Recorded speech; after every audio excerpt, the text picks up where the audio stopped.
Hello everyone, my name is PJ and welcome to The Void. What is The Void? Well, it's this place. A vast emptiness all my own in which I can do or make anything I want in a snap. My name is Coco. Today we're talking about the first main entry in the Crash series that wasn't made by Naughty Dog and was also the first entry on the PlayStation 2, as well as the Xbox and GameCube. It was made by Traveler's Tales back when they weren't making nothing but LEGO games for 11 years. And that game is Crash Bandicoot 4: The Wrath of Cortex. What's that? It's not Crash 4? That's what it's called in Japan though. There's a Crash 4 coming out? Well, good luck dealing with that, Japan! I first played The Wrath of Cortex on the Xbox about a decade ago, and for some reason I remember hating and being disappointed with it. And from what I understand, that was the general consensus of the game for a long time.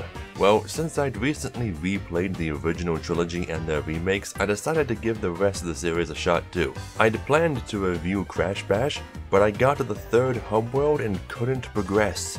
That game is really fucking hard and it made me so dizzy that I was actually sick for a day or two. I can't play it, I'm sorry. It's an okay game though. I'm also gonna review Crash Team Racing after I play its remake. As for Wrath of Cortex, I don't know if this makes a difference. I played the PS2 version this time, and my opinion of the game has done a miraculous turn. Due to my new scoring system, this will be the last review where I cover the 5 categories in order. I had to rewrite it last minute. First category, the graphics. It was an early PS2 game, so I don't expect it to look as good as Final Fantasy XII, but it still pales in comparison to other PS2 games from 2001. The character models look like slightly updated versions of their PS1 models, oversimplified and untextured. If they were trying to make them look like 2D cartoons, they should have used cell shading or something. Thing is though, this is only noticeable for the returning characters. New characters like Crunch or the level enemies look just fine, even if they're animated strangely. These enemies in particular look stolen, like they were supposed to be in a Disney cartoon. I call them the Beagle Girls. Characters aside, the environments are perfectly okay if you're just looking at them, that is. There are atmospheric weather effects like snow, rain, and dust storms. You leave detailed trails in the snow. There's an incredibly wide variety of settings. The fixed camera angles returned from the original trilogy and can make depth perception and laning extremely difficult. There are also invisible walls in really weird places that can even get you killed. Despite all that, the graphics still aren't that horrendous. Second, the music. Like Crash Bash before it, this game uses a remix of Crash 3's main theme as its own, and if that's a pattern that continues, then I'll look forward to hearing it yet again in future games. This game's OST was composed by Andy Blythe and Martin Joustra, a famous duo who also composed most of Traveler's Tales' older games and even a spin-off of Sesame Street. As you'd expect from pros like them, they did a really good job. I didn't think I'd enjoy listening to Wrath's soundtrack more than Crash 1 and 2's. Let me play for you a little sample.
In previous games, certain level themes all use the same song. One song for all the Arabian stages, one for all the medieval stages, etc. However, Wrath of Cortex has a different song for every level.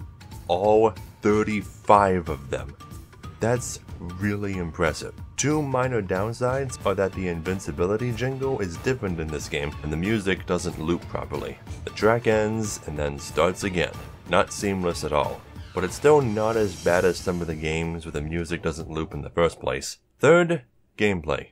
After playing the original trilogy, this game will feel very awkward when you first pick it up. Crash has to move in order to turn around, and he can accelerate mid-air during a vertical jump. But once you get used to them, the controls are great. It's very easy to aim and land on specific boxes provided you're able to perceive their depth. You can slide under nitro crates without getting hurt, and it more or less functions like the previous two games, but there is a longer list of differences. Similar to Crash 3, when a hub world's boss becomes available, you get locked out of the regular levels until the boss is beaten. But in Crash 3, these levels disappear from view, while in Wrath, they're still there, just blocked. Why is this a thing? Just because Crash 3 did it? It was stupid then too. To get the highest completion percentage in Crash 3, you had to get all the gems and all the relics, which had to be either gold or platinum. But in Wrath, the color of the relics doesn't matter. In fact, completing Wrath is really easy.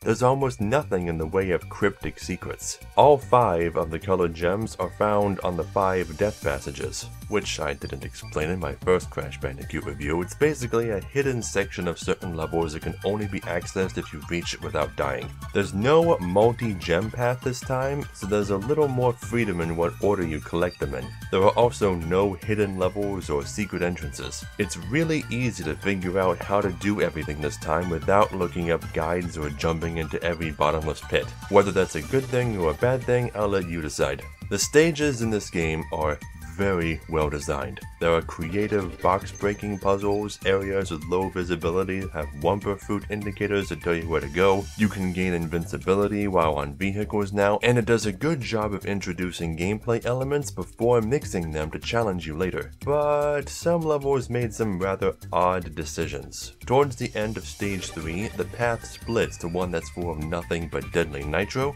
and one that's full of both regular crates and the switch destroys all the nitro. There is never a reason to take the more dangerous route, so why is it there? The vehicles in most of the stages are perfectly easy to figure out how to use, but one, the Firefly, cost me many lives as I struggled to learn how to attack with it. And don't even get me started on the hang bars. Look how slow this is. This made some time trials very annoying, and that's not even mentioning the ones you would have to struggle just to find the stopwatch. At least you can bring power-ups with you into time trials now, but you don't get them back if you fail the trial. Also, you lose your masks if you reload a save, so you can't get them back that way either. For the first time in the series, Crash loses the power-ups he gained during the previous game and must re-obtain them. That's kind of lazy, but starting him with all those powers would have made for a steeper learning curve. Plus, they did add a new power-up, so that's something. One of the game's biggest marketing points was the ability to play as Coco Bandicoot in platforming levels for the first time ever. She gets her own moveset and even her own extra life graphics. Are you taking notes, Toys for Bob? However, she gets less levels in this game than she did in Crash 3, and none of them are bosses. She also doesn't benefit from most of the power-ups, meaning she can't double jump or use the bazooka. She can use the powered-up body slam though, even though it makes no difference. One step forward, one step back. Getting the gem in Stage 13, Smokey and the Bandicoot, is a fucking nightmare. For some reason, you are no longer able to get gems during time trials, so you can't use the restart trial option to quickly try again if you miss a box. Every time you miss a box, which will happen because this vehicle controls like shit, you have to either kill yourself and lose a life, or exit the stage, which means sitting through the loading screen twice in a row. More on that later. I spent 30 minutes trying to get just this one gem. Fuck this level. You don't have to pick up extra lives after freeing them from boxes. You get them automatically. Yay! Contrary to Crash 3, wizard spells can no longer be destroyed by attacking them, so if you've played Crash 3 before, you'll likely get hurt learning this the hard way. Boo. Nitro switches will destroy crates that are near nitro, so you don't have to worry about hitting every single one of them to get the gem. Yay! If you die in a bonus stage, you seriously have to sit there and wait for the Wumpa counter to empty before it will fade to black and let you try again. Boo. And lastly, this game finally asks for confirmation when you select quit, something the previous games did not do. I know it probably sounds like I have mostly bad things to say about the gameplay, but it's really just a lot of nitpicking. If the gameplay was bad, I wouldn't have had so much fun playing it that I couldn't put it down. Fourth, story. It begins with Uka Uka railing on his minions for having failed in the previous games, and demands that they come up with a plan to destroy Crash Bandicoot before making any more attempts to take over the world.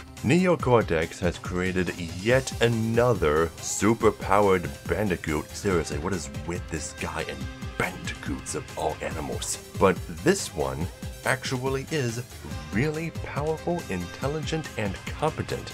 It kind of gives us some insight into what Crash or Tana could have been had the experiments on them been successful. However, Crunch, that's his name, is missing a power source. But instead of just trying to use the crystals again, because that never works, Uka Uka decides to release the elementals, and this is when we get to see more members of this bizarre race of sentient masks. The elementals, however, are very chaotic in nature, wanting only to destroy things with their respective elements. Throughout the game's levels, Crash and Coco must weather these elements in order to gather the crystals, which can be used to steal away the elementals for good. They cause tsunamis, volcanic eruptions, all kinds of natural disasters. I love how even though we're still traveling through time for some reason, we have an elemental theme layered over it all. But not all of the levels have disasters. Some of them are just element themed, I guess. Some are underwater levels, some are snowy levels, and it's never explicitly explained that the masks are causing any of it. That's something you're supposed to just surmise.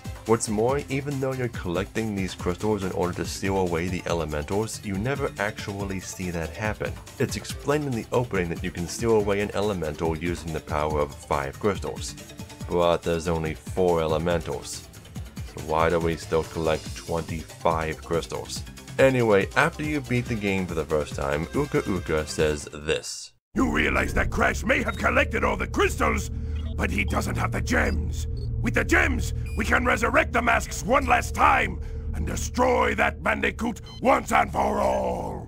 This sort of thing is nothing new. Crash 2 and 3 also did this, but they were a bit more subtle about it. Once you get the secret ending, you free Crunch from Cortex's mind control, which was never alluded to in this game. People who played the first 2 games knew about the Cortex Vortex, but it wasn't foreshadowed at all in Wrath. Stage 25 is called Cortex Vortex, but nothing in it implies mind control. One more note about the story. Even though all of his subordinates call him Cortex, Coco is apparently on a first-name basis with him. Crash! The generators! Shoot them down! It looks like Neo's using them to make the tornado! So yeah, that's kinda weird. It's such a strange decision to have more overall cutscenes than Crash 3, yet somehow still be unable to explain the story in more detail. The devs were more concerned with telling jokes and getting mileage out of their celebrity voice actors. Unlike the trilogy, however, there are almost no contradictions with the story, just unexplained things left to interpretation. Fifth, presentation. One of the first things I noticed was that the choreography of the cutscenes was a teeny bit off, sometimes with the pacing, or with the characters' movements, or the camera angles, but they still have a lot of personality. I love this part here when Cortex accidentally smacks N. Gin while talking, or this part where Crunch thanks everyone except Pura. You weren't even in the game, Pura, chill. One type of cutscene that's missing though are the ones you'd normally get for leaving the stage without a crystal. You also don't get the Crash dance for getting gems or relics anymore. It's just not in the game. Wrath of Cortex marks the first time that Coco was voiced by Debbie Derryberry, a role she's reprised in almost every appearance since, but her performance here isn't particularly great. What is the status of the new portal chamber you've been working on? It's almost finished. A few little adjustments here and there and it'll be ready to go. Along with Debbie, this game also brought in a few other celebrity voice actors, like Mark Hamill, Jess Harnell, and Wildly Ermy, and they spend all their time in the game making element puns. Air gun! gonna have to hang you out to dry when I get through with you. Is it getting hot in here? Is it safe to be wearing that fur? It looks flammable! Truly, their talents were not wasted. But one of Kevin Michael Richardson's earliest roles was here, as Crunch Bandicoot. Now, his was a good performance. This is the creature who keeps sabotaging your master plan? Ha! You gotta be kidding. I'll exterminate this field rat in no time. Every boxed copy of the game comes with a full color manual. For the most part, they're pretty much the same, except the PS2 copy has a notes section that's so dark you couldn't even write on it without a whiteout pen. But the Xbox version has a white block for you to write in. The boxes themselves are the same too, but the screenshots on the back are different. I'm assuming the GameCube version is similar. Also, the Xbox version has a screenshot that spoils the secret ending! There are at least 6 versions of this game in North America alone. The original PS2, Xbox, and GameCube versions, plus their greatest hits equivalents. And every version is slightly different. Some levels have different layouts, some versions are missing songs, some versions loop the songs differently, some of the cutscenes vary, some have different relic times, etc. There's even different cheats in each version, and a minigame you can play with the GameCube version using a GBA link cable. And don't even get me started on regional differences. I don't really know how to feel about the decision to make every version different like this. Part of me thinks it's cool that everyone who plays it will have a slightly different experience than 90% of other players, but the other part is annoyed at the idea of playing every version just to see them all, or getting stuck with the objectively worst one. But no matter the version, there is one bad thing that plagues all of them in differing amounts. Long load times. This is the most infamous aspect of the game, and depending on the version can add over 100 minutes to your playtime. Luckily, they seem to be pretty short in the PS2 version I played. With the 5 categories out of the way, I have a really unpopular opinion to share. I can't believe I'm saying this. Wrath of Cortex has the best levels and bosses of any Crash game I've played thus far. Even Stage 13, sans its annoying gem, is a fun level. I love the Atmosphere stages, which are very forgiving when you're on edges. There's also these cool hybrid stages that mix gameplay mechanics, like Stage 10, which starts as an underwater level but becomes a platformer halfway through. There's a chase scene halfway through Stage 6, and a secret level that doubles as both a 3-lap race and a minecart maze. Stage 30 is a snowboarding level where you move towards the camera, which is actually pulled back far enough for you to see where you're going for once, and they still have bumper fruit indicators to guide you too. Don't stare at it too long though, or everything in the real world will look like it's slowly zooming in. One common criticism is that all 5 of the game's bosses are the same character, Crunch, just using the powers of different elemental masks each time. But I think this works in the story's favor, as it creates a rivalry between Crunch and the player that builds up over the course of the game. He truly feels like a major antagonist, unlike Tiny or Dingodile. The bosses from previous games were relegated to normal, albeit invincible stage hazards, but I think that's cool too. It's neat seeing all the villains working together in one level to try and destroy Crash. Crash 3 had some good bosses, but they were still way too easy. Entropy gave me some trouble as a kid, and Engine was the hardest boss overall, but that was it. The bosses in Wrath are all a decent challenge. There's one where you have to run toward the camera, but all the hazards are behind you, so you don't need to see where you're going. The final boss slowly introduces different elemental attacks and then mixes them together as it progresses. Kind of a nod to the final boss of Crash 1. I still think Crash 3's fight against Engine is the best in the series so far, but Crunch's fights are overall better than those of the previous games. When it comes to classic style Crash games, level design is the most important aspect, and Wrath of Cortex takes the cake. In the end, I award Crash Bandicoot The Wrath of Cortex a 7 out of 10. I don't love it quite as much as Crash 3, but I still like it more than all the other Crash games I've played so far. My opinion of the game has drastically improved since the first time I played it. Until the day comes when it gets replaced, I'll be proud to call The Wrath of Cortex my second favorite Crash game. Thank you so much for watching my video. Until next time, I'll be here. in the darkness, quietly awaiting your return.